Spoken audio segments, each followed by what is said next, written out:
구약성경 욥기 2장 3절 말씀 다 찾으신 줄 알고 제가 받들어 읽겠습니다. 여호와께서 사탄에게 이르시되 내가 내 종 욥을 주의하여 보았느냐.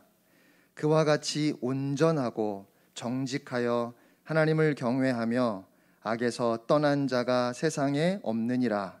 네가 나를 충동하여 까닭 없이 그를 치게 하였어도 그가 여전히 자기의 온전함을 굳게 지켰느니라. 아멘. 아멘.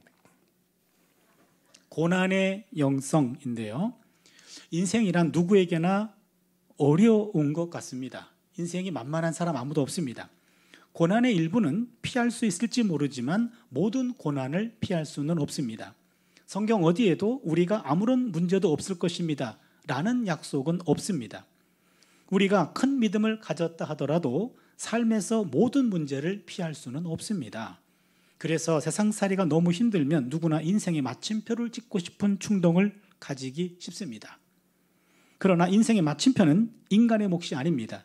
생명이라는 한자어를 잘 생각해 보세요. 살생자에다가 명령할 명자입니다. 생명이라고 하는 것은 살아라고 명령받은 거예요. 내게 아닙니다. 주신 분이 생명을 맡겨놓고 내가 도로 찾을 때까지 그냥 살아. 이게 생명입니다. 그러게 생명의 주권자께서 살라고 명령했기 때문에 그저 살아가는 게 삶입니다. 때로는 재미있지만 때로는 재미없을 수도 있고 놓고 싶은 충동도 느끼곤 합니다. 우리는 창조주로부터 그래도 살라라는 명령받았기 때문에 무조건 살아남아야 합니다. 그런데 여러분에게 요 한 구절을 좀 던져주고 싶습니다. 정말로 삶이 힘들어서 놓고 싶은 그런 마지막 충동에 몰렸을 때 그때 하나님이 에스겔 예언자를 통해 주신 말씀이 있습니다. 에스겔 16장 6절 말씀인데요, 너는 피투성이라도 살아있으라. 전 이 말씀을 여러분에게 좀 드리고 싶어요. 피투성이라도 살아만 있으라. 그렇다면 마침표를 찍고 싶은 순간 우리는 어떻게 해야 할까요? 마침표 대신에 쉼표를 찍어야 됩니다. 마침표는 우리 것이 아닙니다. 쉼표를 찍고 하나님께 물음표를 날립니다. 쉼표를 찍고 물음표를 수없이 날리다 보면 어느 순간 느낌표를 경험할 날이 올 줄로 믿습니다. 인생의 마침표와 그리고 느낌표는 인간의 것이 아닙니다. 그것은 하나님의 것입니다. 우리에게 주어진 것은 쉼표와 물음표입니다. 갑작스러운 절망 앞에 마침표의 유혹을 받았을 때 쉼표를 찍고 수없는 물음표를 던졌다가 마침내 느낌표를 경험한 신앙의 선배가 한 분 있습니다. 오늘 우리는 그분을 만나려고 합니다. 바로 여러분이 예상하고 있는 욥이라고 하는 사람입니다. 욥을 통해서 우리는 세 가지 메시지를 깨닫게 됩니다. 첫 번째 메시지입니다. 한번 따라해 주시기 바랍니다. 까닭 없이도 고난이 올 수 있습니다. 첫 번째 메시지입니다. 까닭 없이도 고난이 올 수 있습니다. 웬만한 고난들은 내가 잘못했기 때문에 고난을 경험합니다. 그런데 경우에 따라서는 까닭 없이도 고난이 올 수 있다라고 하는 메시지입니다. 욥은 어떤 사람입니까? 욥기 1장 1절을 좀 봐주시면요, 우스 땅에 욥이라 불리는 사람이 있었는데 그 사람은 온전하고 정직하여 하나님을 경외하며 악에서 떠난 자더라. 우스 땅은 유다에 속한 지역이 아닙니다. 우스 땅은 이방 나라입니다. 그렇다면 욥은 유대인이 아닙니다. 욥은 이방인입니다. 그런데 욥은 온전하고 정직하고 하나님을 경외하며 악에서 떠난 자라는 평가를 받습니다. 1장 1절의 메시지는 욥은 이방인이었음에도 불구하고 의인이었다라는 겁니다. 1장 2절 3절을 보시면 그에게 아들 7과 딸 3이 태어나니라. 그의 소유물은 양이 7,000마리요 낙타가 3,000마리요 소가 500결이요 암나귀가 500마리며 종도 많이 있었으니 이 사람은 동방 사람 중에 가장 훌륭한 자라. 또한 욥은 7남 3녀의 자녀를 두었습니다. 구약성경의 7자와 3자라는 것은 완전성과 충만함을 뜻합니다. 따라서 욥은 충분한 자녀의 복을 받은 사람이었고 재산도 풍부한 사람이었습니다. 한마디로 이야기하면 남 부러울 것이 없는 동방의 의인이었으면서 거부였습니다. 1장 8절을 보시면 야훼께서 사탄에게 이르시되 네가 내 종 욥을 쥐하여 보았느냐 그와 같이 온전하고 정직하여 하나님을 경외하며 악에서 떠난 자는 세상에 없느니라. 여기 사탄이 등장합니다. 사탄이 하는 일은 다른 사람을 참소하고 고소하고 고발하고 다른 사람의 적대자로 행동하는 것이 사탄입니다. 사탄은 사람의 눈에 보이지 않는 허물도 숨겨진 잘못도 잘 들춰내는 선수가 사탄입니다. 그런데 구약 사탄과 신약 사탄은 조금 다릅니다. 구약 사탄은 하나님의 통제 아래에 있습니다. 사탄 짓을 해도 하나님께 허락받고 사탄 짓을 합니다. 신약 사탄은 통제를 벗어납니다. 그래서 여러분 마태복음 4장에 보면은 예수를 유혹하는 사탄이 나오죠. 그렇죠? 감히 하나님에게 도전하는 게 신약의 사탄입니다. 아마도 구약에서 나온 사탄은 아직은 착한 사탄이고 신약은 좀 악한 사탄인데 아마 사탄 짓을 하다 보니까 이제 나중에 맞들려 가지고 이제는 하나님의 통제를 벗어나서 하나님께 대드는 게 신약 사탄이에요. 그리고 구약 사탄은 아직은 착하고 신약 사탄은 진짜 사탄이에요. 여러분이 모르는 사실이 있는데 신약대학 가면 구약 교수와 신약 교수가 서로 나눠져 있는데 대체적으로 구약 교수가 신약 교수보다 착합니다. 여러분 모르셨군요. 참고로 저는 구약학 교수입니다. 사람의 숨겨진 허물도 귀신같이 찾아내는 사탄의 눈으로 보아도 욥은 온전했고 정직했고 하나님을 경외했고 악에서 떠난 자였습니다. 1장 1절의 평가와 동일합니다. 사탄도 부정할 수 없습니다. 그렇다면 1장 8절의 메시지는 욥은 의인 중에 의인이었다 이겁니다. 최고의 의인이었다. 사탄도 흠잡을 데가 없는 사람이 욥이었다 이런 얘기입니다. 그러나 여기서 물러나면 사탄이 아닙니다. 드디어 사탄 특기가 발휘되는데 사탄 하나님께 반문합니다. 그게 1장 9절입니다.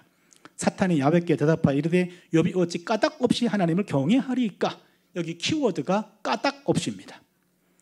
사람이란 아무런 까닭 없이 대가 없이 하나님을 경외하는 존재가 아니라는 겁니다. 욥도 사람이기 때문에 이러한 범주에 벗어나지 않는다는 거지요. 여기서 한 가지 짚고 넘어갈 것이 있습니다. 우리 하나님은 우리를 아무런 조건 없이 아무런 까닭 없이 우리를 사랑한다는 사실을 믿습니까? 조건 없습니다. 까닭 없습니다. 이유 없습니다. 조건 없습니다. 우리를 있는 그대로 하나님은 받아들여 주셨어요.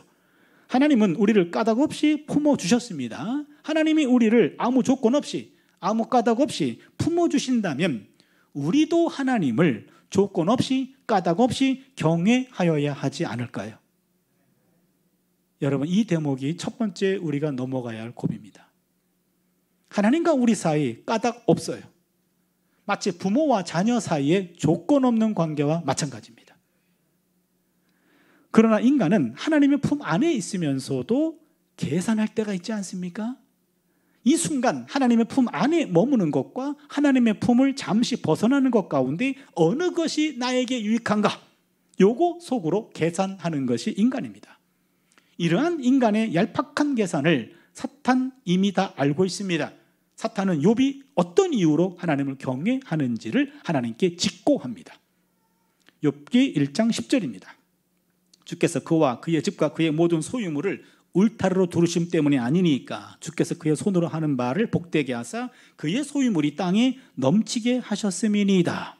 여기 보니까 여러분 욥 그와 그의 집 그의 소유물 욥의 집과 욥의 소유물 요 세 대상을 하나님이 이렇게 울타리로 두르고 계시지 않습니까? 하나님이 욥을 이렇게 보호하고 계시잖아요. 그래 맞다. 하나님이 욥의 집도 보호하고 계시잖아요. 그래 맞다. 욥의 재산도 보호하고 계시는 거 맞죠? 그래 맞다. 그게 어때서? 그게 문제입니다. 그게 어때서가 아니라 하나님 그것 때문에 욥이 하나님을 믿는다는 것 모르세요? 이렇게 얘기한 거예요. 하나 짚고 넘어갈게요. 여러분 하나님은 우리를 울타리로 보호해주고 계시고 하나님 욥을 울타리로 보호하고 계시고 그러니까 하나님 앞에 신실하게 살려고 노력하는 자를 하나님은 보호하십니다. 동시에 그 사람 까닭에 그 사람의 집도 보호해 주시고 그 덕분에 그 사람의 소유물도 울타리로 보호하고 계십니다. 이걸 하나님의 삼중 울타리라고 얘기합니다. 그래 그건 당연하지. 근데 그게 뭐가 어때서? 하나님에게는 당연한데 당사자에게는 그것 때문에 하나님을 믿는다고는 생각을 못 하십니까? 이렇게 된 거예요. 그래 어쩌라고? 그거를 벗기십시오. 맨 바깥쪽 울타리를 벗기고, 재산의 울타리죠, 집의 울타리를 벗기고, 그리고 욥의 울타리를 벗기시면 욥이 그래도 하나님에 대한 경건을 지키는지 한번 내기할까요? 이렇게 된 겁니다. 하늘에서 울타리 벗기기 내기가 시작된 겁니다. 당연히 땅 위에 있는 욥은 하늘에서 하나님과 사탄 사이에 벌어지는 내막을 알 길이 없습니다. 우리는 알아요. 1장, 2장을 통해서. 그러나 욥은 몰라요. 하나님이 여기서 사탄의 도발을 수용하신 이유는 하나님이 욥에 대해서 의심했기 때문이 아닙니다. 하나님은 욥이 하나님에 대한 조건을 뛰어넘는 신앙을 입증해 줄 것을 기대하셨기 때문입니다. 과연 욥이 가진 신앙이 어떤 신앙인가? 3종 울타리 가운데 맨 바깥쪽 울타리, 소유의 울타리가 거두어집니다. 하나님 울타리가 거두어지자마자 기다렸다는 듯이 욥에게 환난이 들이닥칩니다. 욥기 1장 15절입니다. 스밧 사람이 갑자기 이르러 그것들을 빼앗고 칼로 종들을 죽였나이다. 여기 스밧 사람들은 오늘의 남아라비아 사람들입니다. 남아라비아 사람들이 갑자기 도적같이 몰려와서 욥의 소유물인, 여기 그것들이라고 하는 것은 14절에 나와 있는 소떼와 나귀입니다. 소떼와 나귀를 갈취해 갔는데 한두 마리가 아니잖아요. 3절에 보니까 욥의 소떼가 500결입니다. 1결이가 2마리입니다. 1000마리예요.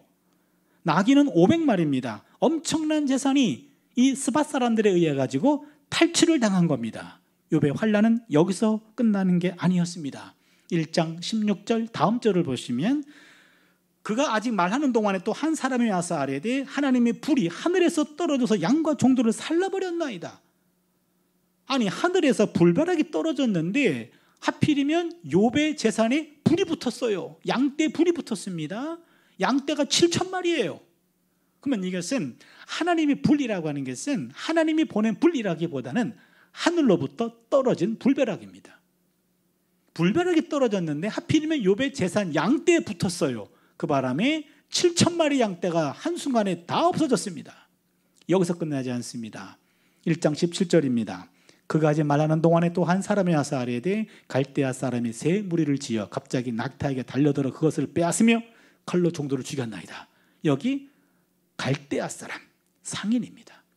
착한 상인들이 갑자기 도적대로 돌변해가지고 그나마 남아있었던 욥의 마지막 재산 낙타를 다 빼앗아갔습니다. 1장 3절에 언급된 욥의 물질적 소유물인 7,000마리 양, 3,000마리 낙타, 500결의의 소, 500의 암나귀, 그리고 수많은 종들 모두 날아가 버리고 말았습니다. 그러나 소유물에 대한 욥의 재앙은 여기서 끝난 게 아니었습니다. 욥의 인적 소유물인 자녀들에게도 환난이 닥쳤습니다. 그게 1장 18절 19절입니다. 그가 아직 말하는 동안에 또 한 사람이 와서 아뢰되 주인의 자녀들이 그들의 맏아들의 집에서 음식을 먹으며 포도주를 마시는데 거친 들에서 큰 바람이 와서 진 내 모퉁이를 치매 그 청년들 위에 무너짐으로 그들이 죽었나이다. 욥의 자녀가 10명이라 그랬죠. 10명의 자녀가 맏아들의 집에서 잔치를 벌이고 있었습니다. 그런데 거친 들에서 큰 바람이 불었어요. 거친 들은요, 동쪽을 얘기합니다. 이스라엘 나라의 동쪽은 사막지대입니다. 동풍은 이것은 심판의 바람입니다. 그리고 서풍은 지중해입니다. 바닷바람은 선선한 바람이고 구름을 몰고 옵니다. 그러기에 지중해 바람은 축복의 바람이고 그 다음에 동쪽에서 오는 바람은 심판의 바람이에요. 하필이면 동편에서 심판의 바람이 불어와서 폭풍이 됐는데 욥의 자녀들이 잔치를 벌이는 집 내 기둥을 쳤고 기둥이 주저앉았고 지붕이 가라앉아서 10명의 자녀가 한순간에 압살을 당했습니다. 여기서 끝나지 않습니다. 사탄은 하나님의 허락을 받고 마지막 울타리 욥의 몸을 칩니다. 그게 2장 7절 8절입니다. 사탄이 이에 야훼 앞에서 물러가서 욥을 쳐서 그의 발바닥에서 정수리까지 종기가 나게 한지라 욥이 제 가운데 앉아서 질그릇 조각을 가져다가 몸을 긁고 있더니, 욥의 친구들이 이 소식을 듣고 욥에게 찾아왔습니다. 그들은 한동안 할 말을 잃었습니다. 일주일 동안 한마디도 못했습니다. 일주일이 지나고 난 뒤 욥의 친구 가운데 가장 연장자인 엘리바스가 입을 엽니다. 그게 욥기 4장 7절에서 8절인데요. 여러분 우리 같이 한번 읽어보겠습니다. 4장 7절로 8절입니다. 같이 읽습니다. 시작. 생각하여 보라, 죄 없이 망한 자가 누구인가? 정직한 자의 끊어짐이 어디 있는가? 내가 보건대 악을 밭갈고 독을 뿌리는 자는 그대로 거두나니. 아멘. 욥의 친구가 한 말입니다. 이보게 생각해보게 죄 없이 망한 자가 누구인가? 정직한 자가 끊어지는 거 자네 봤나? 우리가 봤잖아. 악을 밭갈고 독을 뿌리는 자가 그대로 거두는 거. 한마디로 말하면 인과응보를 얘기하는 거죠. 자네 지금 우리가 와서 봤더니 너무 기가 막혀가지고 내가 할 말을 잃었는데 그래도 친구니까 할 얘기는 해야 될 것 같은데 자네가 이렇게 험한 꼴을 당한 거는 자네가 뭘 잘못했기 때문에 벌 받은 거 아닌가? 이렇게 얘기한 겁니다. 욥은 이 말에 화가 났어요. 자네 지금 뭐라고 얘기하나? 나도 지금 영문을 알 수 없어서 그게 답답한데 적어도 그건 내가 인정할 수 없네. 욥의 친구가 토탈 4명이에요.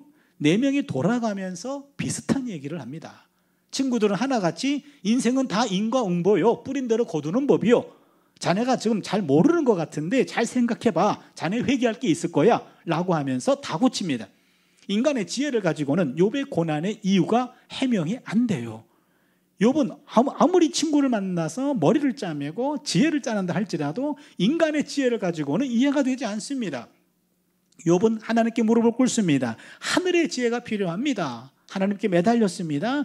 드디어 하나님이 나타나셨고 하나님과의 만남을 통해 욥의 문제가 해결이 되었습니다. 욥기 42장 7절입니다.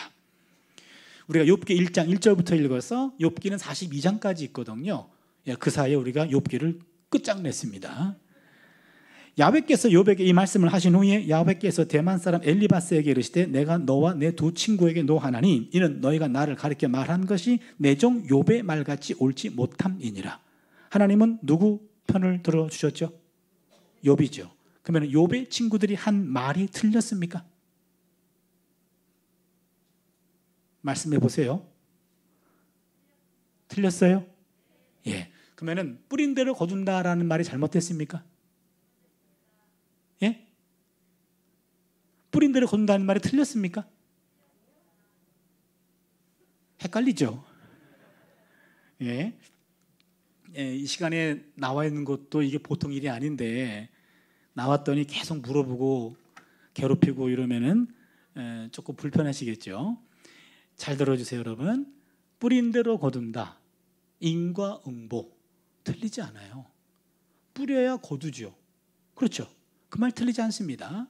그런데 하나님이 뭔가 잘못됐대요. 그럼 어떻게 이해해야 되냐면 뿌린 대로 거둔다라는 말, 친구들의 그 말은 내용에는 문제가 없습니다.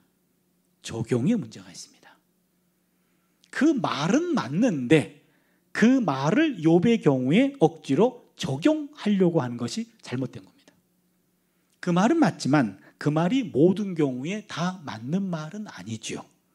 바로 그겁니다. 욥의 경우에 억지로 인과응보 논리를 적용하려 했던 것이 문제였습니다. 왜냐하면 까닭 없는 고난도 얼마든지 있기 때문에 그렇습니다. 우리가 함께 읽었던 욥기 2장 3절이 그거를 말하고 있습니다. 야훼께서 사탄에게 이르시되 네가 내 종 욥을 쥐하여 보았느냐? 그와 같이 온전하고 정직하여 하나님을 경외하며 악에서 떠난 자가 세상에 없느니라. 네가 나를 충동하여 까닭 없이 그를 치게 하였어도 그가 여전히 자기의 온전함을 굳게 지켰느니라. 우리에게 필요한 것은 정답이 아니라 공감일 때가 더 많습니다. 욥의 친구들이 실패한 것은 공감의 언어를 사용해야 할 그 자리에 자기 나름대로 정답을 들이댔기 때문입니다. 욥의 불행을 아파하면서 7일 동안 밤낮으로 함께 앉아 있었을 때 말 한마디 하지 않고 함께 슬퍼했을 때 그들은 우정의 사람이었습니다. 그러나 자신들의 신학과 생각과 경험을 가지고 욥의 삶에 대해서 이러쿵저러쿵 말하기 시작했을 때 그들의 말과 행동은 폭력이 되어버리고 말았습니다. 어떤 여자 집사님이 계시는데 부도를 맞았어요. 그래서 집은 연대보증이 돼 있어서 사업도 폭망했고 그리고 집도 날리게 되었고 길거리에 나앉게 됐습니다. 너무 황당했습니다. 그런데 교회에서 신방을 와주셨어요. 통곡하고 있는 그 집사님을 위해서 교회에서 그 신방대원과 전도사님이 위로해주고 예배를 드렸고 그래서 가까스로 마음을 좀 달랬습니다. 그런데 같이 신방을 따라왔던 또 다른 여자 집사님 중에 한 분이 그 여자 집사님에게 집사님 혹시 11조 때 먹은 거 없수? 이렇게 물어봤어요. 물론 뭐 그럴 수도 있겠습니다만 그러나 안 그럴 수도 있잖아요. 서둘러 눈물을 닦아주기보다는요. 서로 그냥 함께 아파해 주는 거. 이것이 역설적으로 아픔을 딛고 일어설 힘이 되어줄 수 있습니다. 눈물 흘리는 자에게 그 원인을 알려주지 마시고 처방을 말해주지 마세요. 그냥 아파하는 그 사람을 같이 아파하는 것이 그것이 그 순간만큼은 정답이에요. 사고로 대학생 아들을 잃은 한 어머니가 계셨어요. 아침에 학교를 갔는데 교통사고가 나가지고 싸늘한 시체가 돼가지고 온 거예요. 병원에 연락해서 급히 이제 장례식장을 잡았는데 그 어머니가 통곡하면서 울고 계세요. 이틀째도 마찬가지고요. 누가 와서 어떤 이야기를 해도 통곡 소리가 멈추지를 않네요. 그런데 또 다른 한 어머니가 조용히 다가오셔서 통곡하는 어머니에게 귀에 대고 속삭이듯이 한 말씀을 드렸더니 통곡 소리가 멈췄어요. 무슨 소린가 했더니 어머니, 나도 작년에 아들을 잃었어요. 이 말 한마디였어요. 어머니, 나도 작년에 아들을 잃었어요. 그 소리를 듣는 순간 통곡하던 어머니는 이 엄마는 내 마음을 알겠네.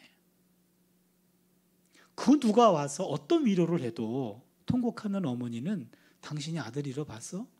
당신이 내 마음 알아? 위로가 안 됐어요.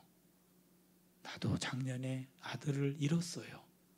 그 말 한마디에 둘이 끌어안고 그 나무 누름을 흐느끼면서 통곡을 멈출 수가 있었던 거예요. 고통받는 사람에게 섣불리 충고하지 않아야 돼요. 그들에게 멋진 설교를 하려고 노력할 필요 없어요. 다만 애정 어리고 걱정 어린 몸짓으로 그 고통을 함께함으로 우리가 옆에 있다라는 걸 느끼게 해주는 것. 당신의 아픔을 나도 보고 있고 당신의 아픔을 나도 공감하고 있습니다. 까닭 없이 얼마든지 고난이 올 수 있다. 여러분, 인생을 살다 보면 까닭 없는 고난 앞에 설 때도 있습니다. 신비의 고난도 있습니다. 인생의 신비 앞에서 더 신중하고 더 겸손해지는 은혜가 있기를 바랍니다. 두 번째 메시지입니다. 한번 따라할까요? 고난이 올 때 더 경건해질 수 있습니다. 예, 두 번째 메시지입니다. 고난이 올 때 더 경건해질 수 있습니다. 욥은 이 고난을 어떻게 대처했는가? 욥은 평생 모았던 재산을 3번에 걸친 재앙으로 다 상실했습니다. 엎친 데 덮친 격으로 10명의 자녀도 한순간에 다 잃었습니다. 이때 욥의 반응은 어땠을까요? 여기부터 우리가 눈여겨봐야 됩니다. 1장 20절부터 22절인데요. 욥이 일어나 겉옷을 찢고 머리털을 밀고 땅에 엎드려 예배하며 이르되 내가 모태에서 알몸으로 나와 싸운 적 또한 알몸이 그리로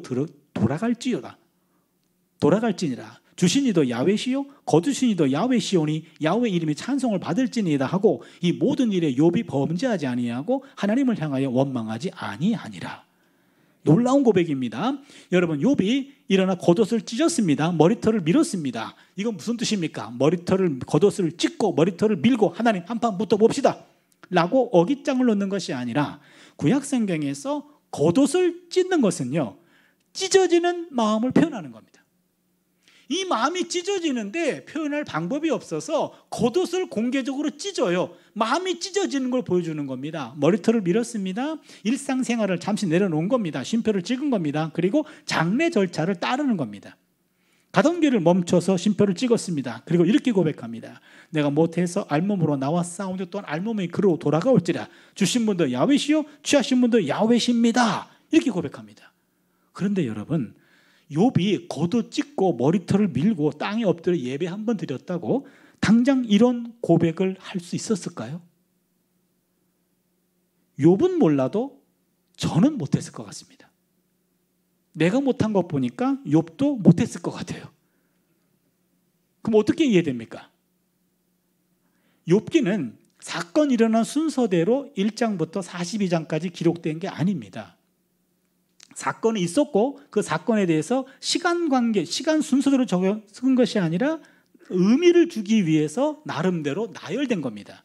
그렇다면 우리는 상상력을 동원해서 욥이 그런 엄청난 고난을, 엄청난 재난을 어떻게 극복했는가, 상상력을 동원해 보면 3장의 고백을 여기와 함께 엮어야 됩니다. 여러분 3장 1절부터 3절까지 보시면 그 후에 욥이 입을 열어 자기의 생애를 저주하니라.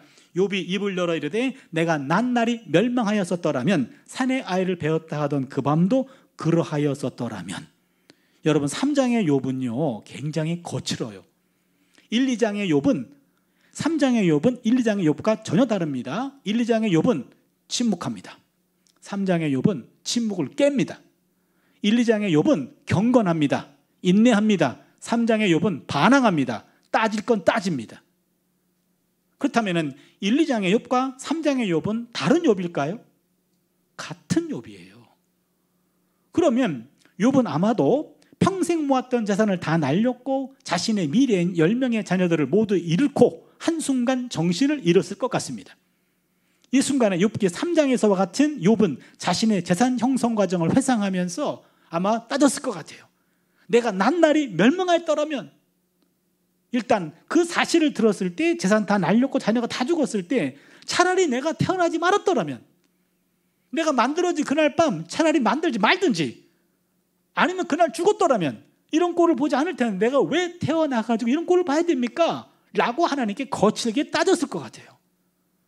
그리고는 하나님, 그 돈이 무슨 돈입니까? 평생 모았던 그 돈을 한순간에 다 가져가시면 나보고 어떻게 살려고 합니까? 그게 어떤 돈인데? 라고 하나님께 막 따지지 않았을까요? 그렇잖아요. 영문도 모르는 채 모든 걸 다 날렸어요. 이게 뭡니까 하나님?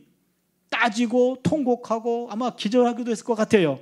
그러다가 시간이 지나가고 난 다음에 물질의 문제를 어느 정도 가라앉힌 순간 자녀의 문제는 쉽게 넘어갈 수가 없어요.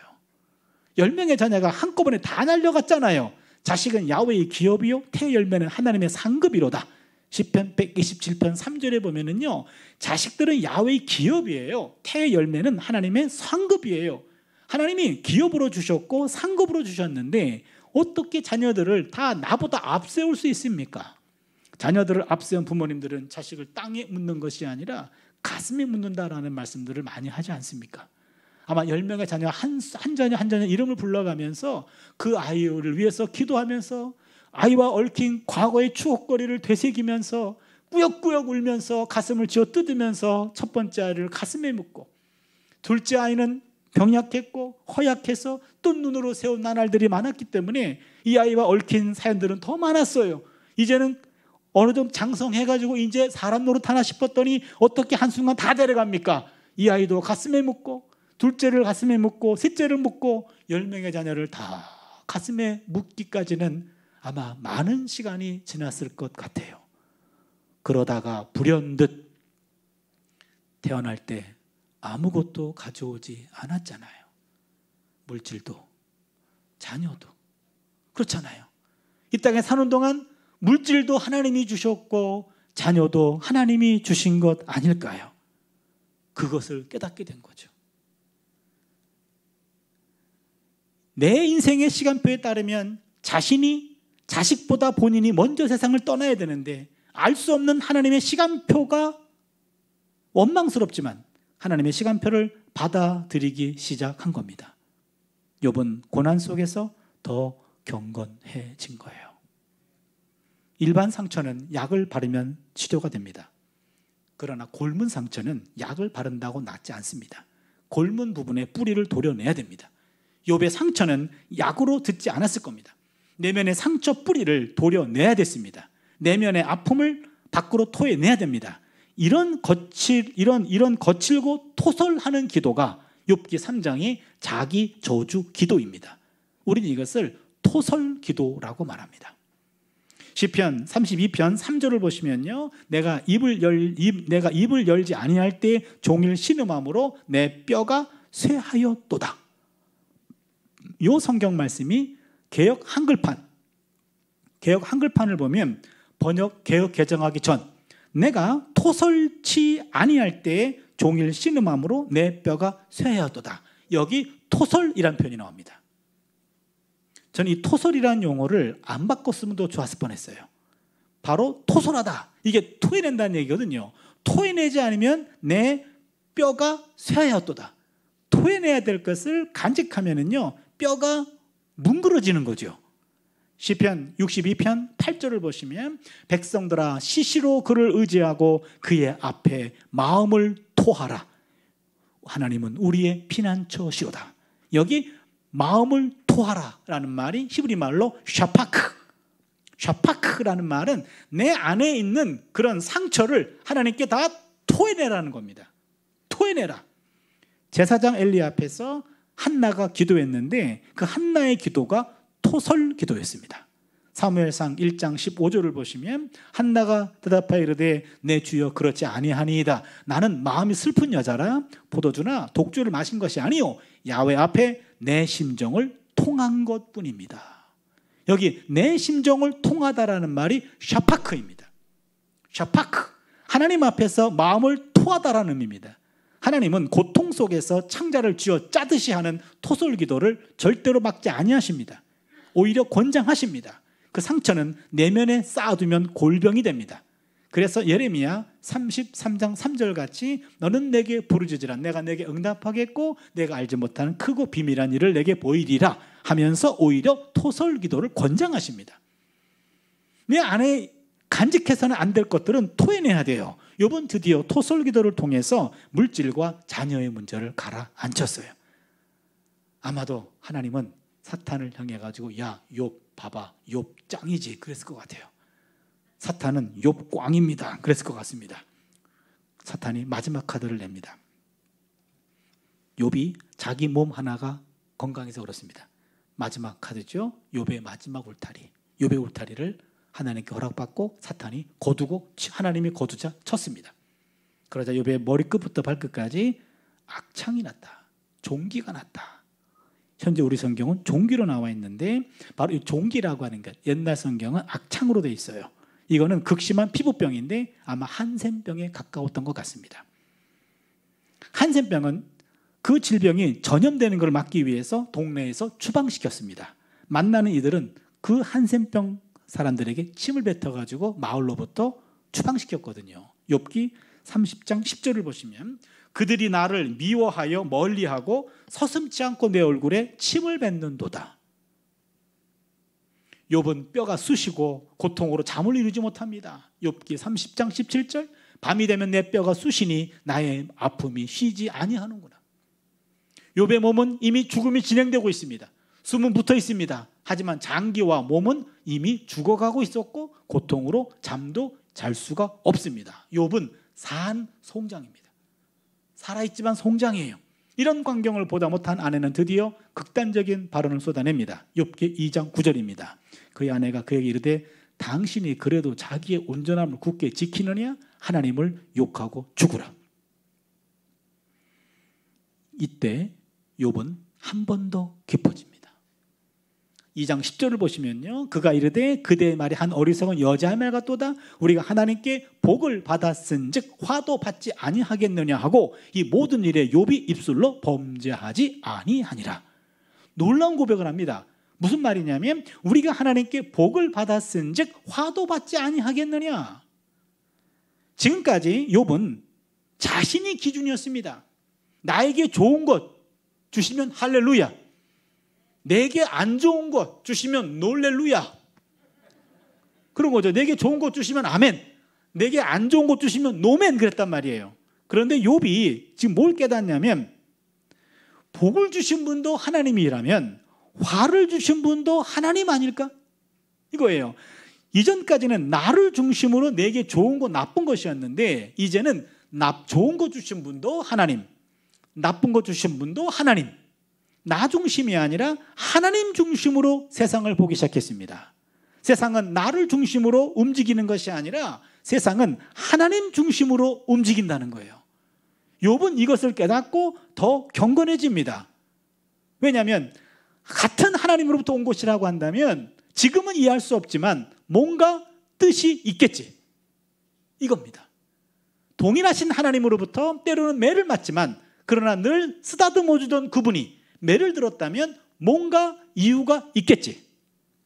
고난 속에서 더 경건해집니다. 하나님의 복뿐만 아니라 하나님의 화도 소화할 준비가 되어 있는 겁니다. 자신에게 주어진 운명을 도피하지 않았고 그대로 수용합니다. 모든 것은 그 스스로 의미를 갖고 있다. 그러므로 때로는 인생도 고통을 참아내야 됩니다. 인생에 조금 풍파가 왔다고 하나님을 원망한다면 지극히 계산적이고 까닭 있는 신앙이 아닐까요? 저희 집에 딸이 둘이 있는데요. 첫 번째 딸 녀석은 독일에서 공부하는 동안에 이 녀석이 태어났어요.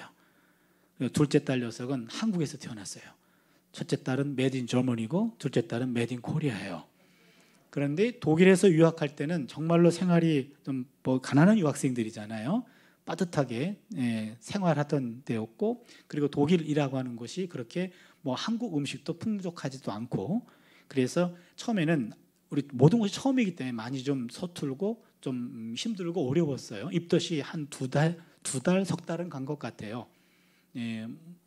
때로는 제 아내도 공부하는 사람이었기 때문에 학교 갔다가 막 쓰러져 가지고 업혀 오기도 하고 막 이랬습니다. 그래서 저는 아기를 낳다가 아내가 돌아가시는 줄 알았어요. 그런데 어느 순간에 이게 뭐가 확 바뀌어 가지고 갑자기 뭔가를 마구 먹는 그런 때가 있잖아요. 원하는 메뉴를 주지 아니하면 남편도 먹어치울 그런 포인트가 있더라고요. 그래서 뭘 원하느냐 그랬더니 보신탕하고 순대를 찾았는데 독일에 없어요, 그딴 거. 그러니까 없는 것만 찾았기 때문에 겉으로는 미안한 척했지만 속은 편했어요. 어차피 못 구하는 거니까요. 근데 원하는 메뉴가 충분히 공급되지 않았고 애가 제 기억으로는 2.35인가요? 아무튼 이렇게 조그만 애가 하나 태어났어요. 그리고 태어나서 한 3개월 정도 있다가 학위를 마쳤고 제가 한국에 귀국했고, 한 남현교회를 제가 담임 목회할 때 이 녀석이 한 3살쯤 됐어요. 어느 날 마구 기침을 하길래 우리는 첫 아이니까 기침 정도는 강하게 혼자서 이기도록 내버려 둬야 된다 이랬어요. 일주일 동안 기침을 하는데 점점 기침이 깊어져요. 우리가 봐도 조금 이상해요. 불안해가지고 병원을 데려갔더니 폐렴이 됐어요. 아이를 강하게 키운 것이 아니라 병을 강하게 키웠죠. 그랬더니 병원에 입원해야 된대요. 입원했더니 일주일 동안 병원 삶을 시작했습니다. 그랬더니 링거를 꽂고 들어간 거죠. 이 녀석이 엄마 뱃속에 있을 때 자신이 원하는 메뉴가 충분히 공급되지 않았기 때문에 입이 짧아요. 반찬 투정이 심해요. 그래서 식사 때마다 아주 이건 맛없다 이런 얘기를 많이 해요. 근데 병원 밥은 더 맛없잖아요. 그러니 엄마랑 병원밥 먹을 때마다 끼니 때마다 실랑이를 벌입니다. 아이 맛없어서 안 먹는다. 야 병원밥은 약사만 먹어야 돼. 약은 링거 꼽았잖아. 왜 또 입으로 넣으려고 그래? 이러면서 실랑이를 벌여요. 월요일부터 토요일까지 일주일 내내 그거 가지고 실랑이를 벌였던 모양이에요. 일주일 동안 꾹 참았던 모양입니다. 근데 토요일날 아침 식사할 때 드디어 사단이 벌어졌네요. 먹어라 안 먹는다 또 그러다가 애가 링거 맞은 손을 들었다 놨다 하면서 여기 피가 역류했던 모양이에요. 링거에. 피가 역류하자 그 아이 엄마도 피가 역류했던 모양이에요. 식사를 중지시키고 링거를 꼽은 상태로 화장실로 끌고 가가지고 문을 잠가버리고 왼손으로 입을 틀어막고 오른손으로 엄청나게 팼답니다. 한 5분에서 6분을 팼대요. 일주일 동안 참았던 게 다 터트린 거죠. 시컨 팼더니 속도 풀렸고 팔도 아프고 그래 손바닥도 아프고 그래가지고 드디어 이제는 입에서 손을 뗐어요.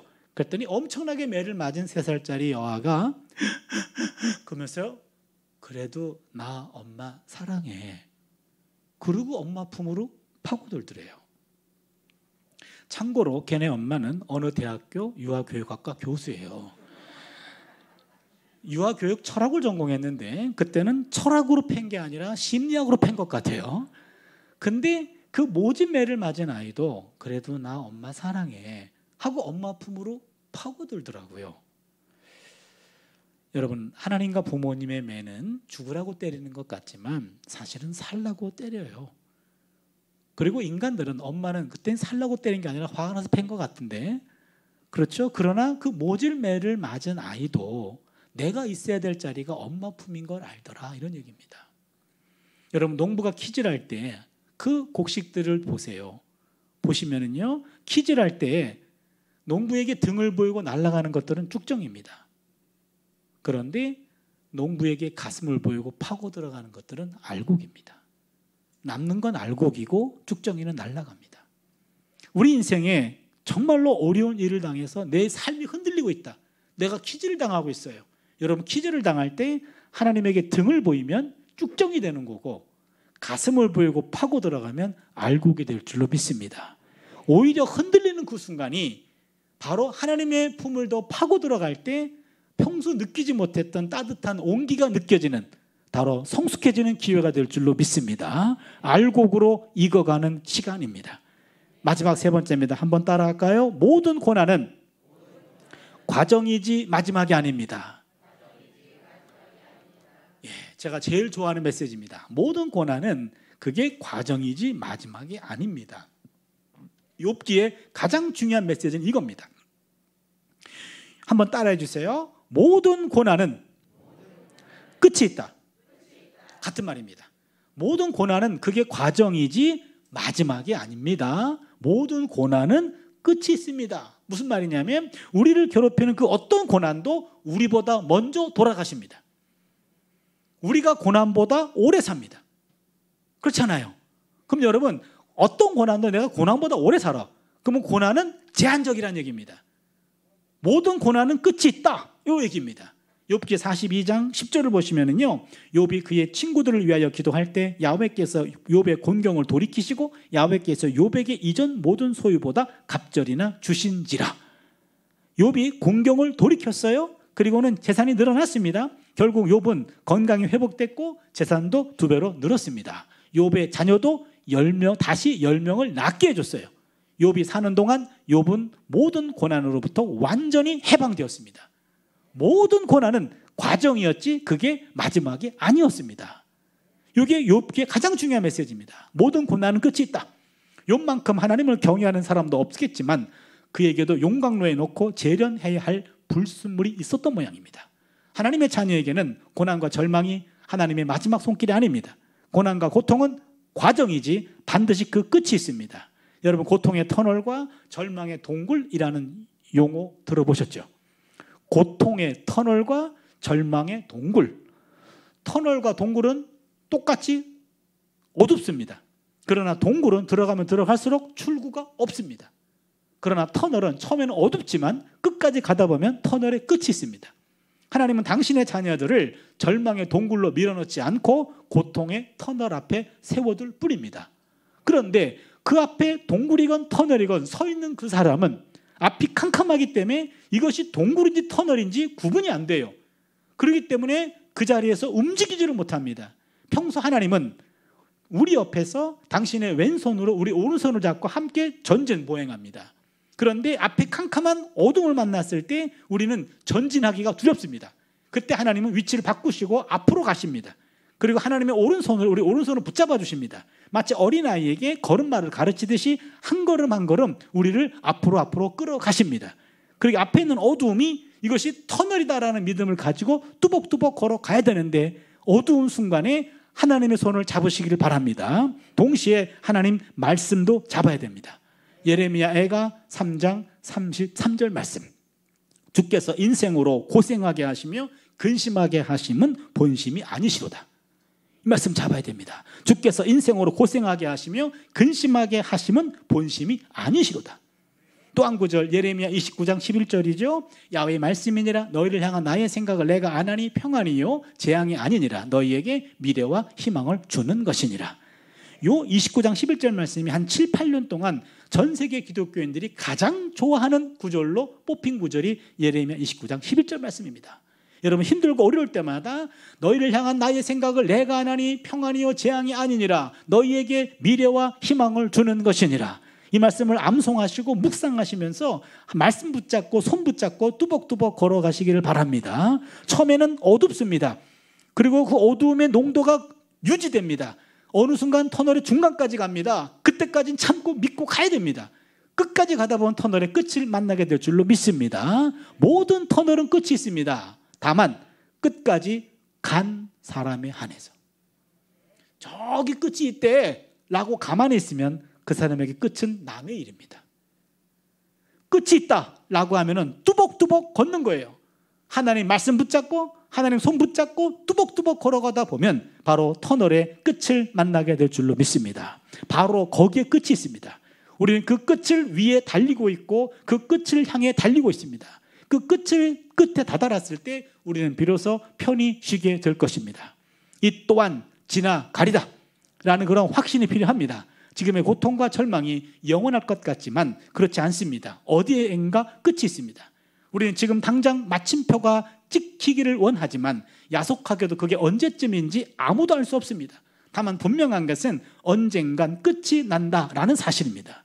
모든 것은 지나갑니다. 따라서 신앙인은 절망의 상황에서도 절망의 구름이 걷히는 희망을 바라보는 자들입니다. 저는 개인적으로 차범근 감독을 좋아합니다. 같은 차씨이기 때문에 좋아하는 것도 있어요. 제가 1988년도에 유학을 갔는데요. 88년 서울올림픽 전이었습니다. 88 서울올림픽 전에는 한국의 위상이 거의 바닥이었어요. 한국을 잘 모릅니다. 독일 친구가 Woher kommen Sie? 너 어디서 왔니? Ich komme aus Südkorea. 난 남한서 왔소. 그랬습니다. 그랬더니 Wo ist Südkorea? 남한이 어디야? 그런 거예요. 이 친구가 남한이란 나라를 몰라요. 사우스 코리아를 모르더라고요. 너무 화도 나고 너무 부끄럽고 너무 창피했어요. 내 나라를 모르니까. 그래가지고 너 일로 와 그래가지고 도서관으로 끌고 왔어요. 그래가지고 지구본을 찾았습니다. 그리고 한 바퀴를 돌렸습니다. 근데 놓쳤습니다. 너무 작아가지고 놓쳤어요. 그랬더니 voice 고래야. 야 나만 지구에 있니? 막 이렇게 조롱하고 있어요. 그래가지고 잠깐만 있어봐. 다시 돌렸어요. 중국을 찾았습니다. 중국을 보이잖아요. 그 옆에 조그만 하나 붙어 있잖아요. 거기 아래쪽이잖아요. Das ist Korea 그랬어요. 요게 남한이다 그랬습니다. 그랬더니 눈을 크게 뜨더니 캔넨지 붐차 그러는 거예요. 너 붐차를 아니 그 말이에요. 그래서 내가 붐차는 모르고 붕붕차는 안다 그랬어요. 그랬더니 아우토 차가 아니래요. 갈색 폭격기래요. 분데스리가를 뛴대요. 축구 선수래요. 가만히 보니까 차범근 얘기하는 거예요. 이 친구들이 범근차인데 범근차 발음이 안 돼요. 독일 사람들은 그 발음 못 해요. 그래서 그냥 붐근차인데 붐근차도 발음이 어려우니까 붐차 이런 겁니다. 붐차. 가만히 들어보니까 차범근 얘기하는 거예요. 붐차. 잘 알지. Er is my verwandt. 그 사람 내 친척이야 그랬습니다. 차 씨는 다 본이 같아요. 다 친척이에요. 그랬더니 야 붐차 친척이 독일에 유학 왔네? 잠시 잘해준 적이 있었어요. 그런데 이 양반이 한국에 독일에서는 인기 짱이거든요. 근데 은퇴하셨어요. 1900 제 기억으로 88년. 저는 93년에 귀국했는데 이분은 그 이전에 귀국해서 한국 월드컵 축구 감독이었습니다. 근데 아시아 예선전을 치르는데 승승장구였어요. 그 당시에. 아시아에서는 우린 지금 뭐 지난번에 뭐 이란하고 붙고 무슨 뭐 UAE하고 붙고 막 가까서 1, 2위 그랬는데 차범근 감독 할 때는요. 그냥 1위로 해가지고 바로 올라갔거든요. 모든 축구 팬들이 드디어 차범근 감독 시대에 16강 들어가는구나 라고 부푼 꿈을 안았고 축구 영웅이었습니다. 그때 국회의원 선거가 있었는데 차범근 감독 지역구를 찝으면 무조건 국회의원은 된다. 이 정도로 인기 짱이었어요. 8위로 날아갔잖아요. 첫 번째 게임 멕시코 3대1로 졌습니다. 멕시코는 세니까. 두 번째 게임이 네덜란드인데 5대0으로 졌어요. 스코어 차가 너무 커가지고 세 번째 게임은 하나마나 예선전 탈락이었어요. 이때 히딩크 감독이 네덜란드 감독이었어요. 우리를 무참하게 짓밟은 사람이 그 인간이었어요. 그래서 차범근 감독 현지에서 감독직 박탈. 예선전 탈락했기 때문에. 세 번째 벨기에전은 코치가 맡았어요. 그리고는 스포츠신문에 차범근 감독 축구 인생 끝나다 그랬습니다. 도중하차했어요. 그리고 떠날 때는 영웅이었는데 들어올 때는 매국노가 돼가지고 들어왔네. 김포공항이었습니다. 그때 인천공항 없었어요. 들어오는데 화가 난 흥분한 축구팬이 해코지 할까 봐 한 100명 경찰이 그를 에워쌌어요. 고개를 푹 숙이고 들어옵니다. 한 매스컴이 마이크를 갖다 댔습니다. 귀국 소감 한마디 하시죠. 저는 차범근 감독이 예수 믿는 사람이기 때문에 뭔가 믿음의 고백을 할 것이다 라고 잔뜩 기대하고 들었습니다. 그때 차범근 감독은 이렇게 말했습니다. 월드컵 축구 실패가 내 축구 인생의 끝은 아닙니다. 난 아직 젊습니다. 나에게 기회는 올 것입니다. 여러분 이거는 차씨 아니면 못하는 고백입니다.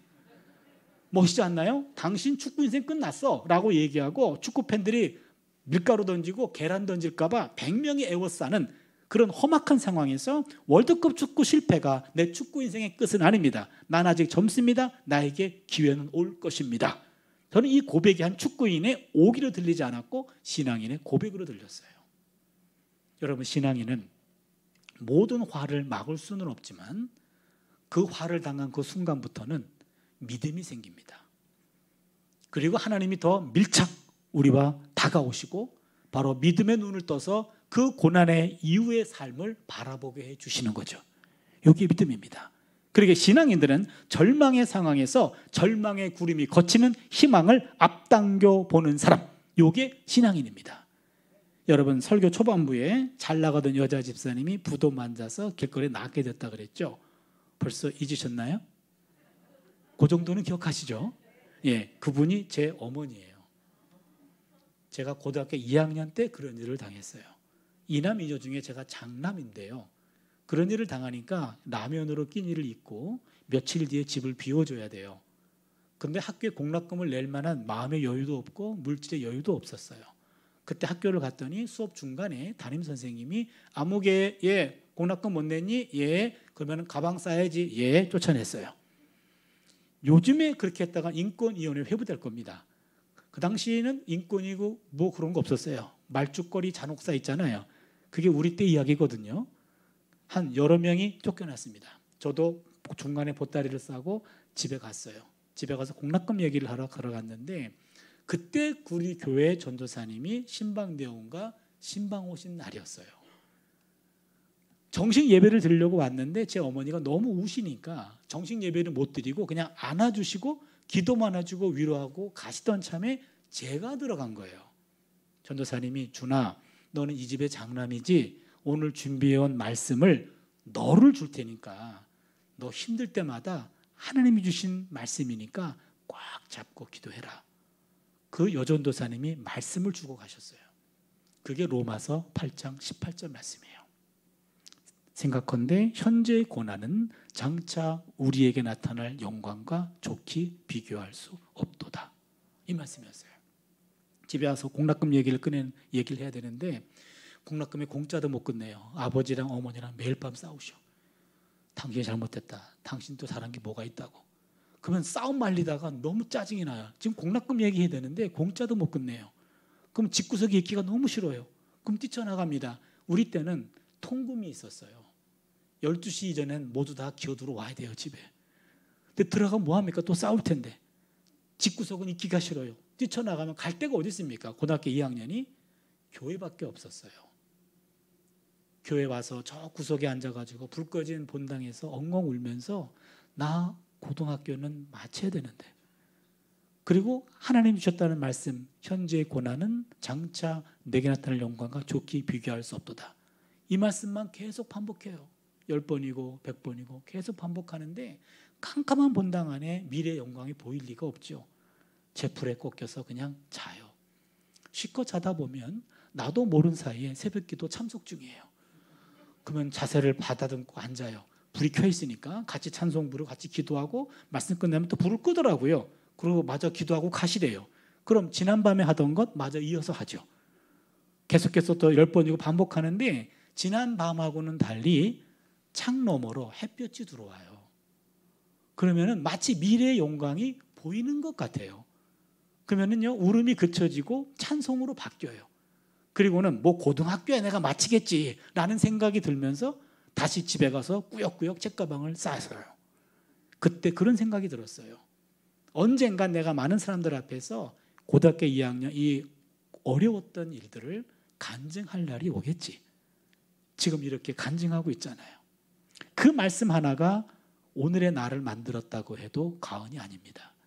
현재의 고난, 장차 내게 나타날 영광과 좋게 비교할 수 없다. 현재의 고난 속에서 미래의 영광을 앞당겨 보는 것, 이게 참 신앙입니다.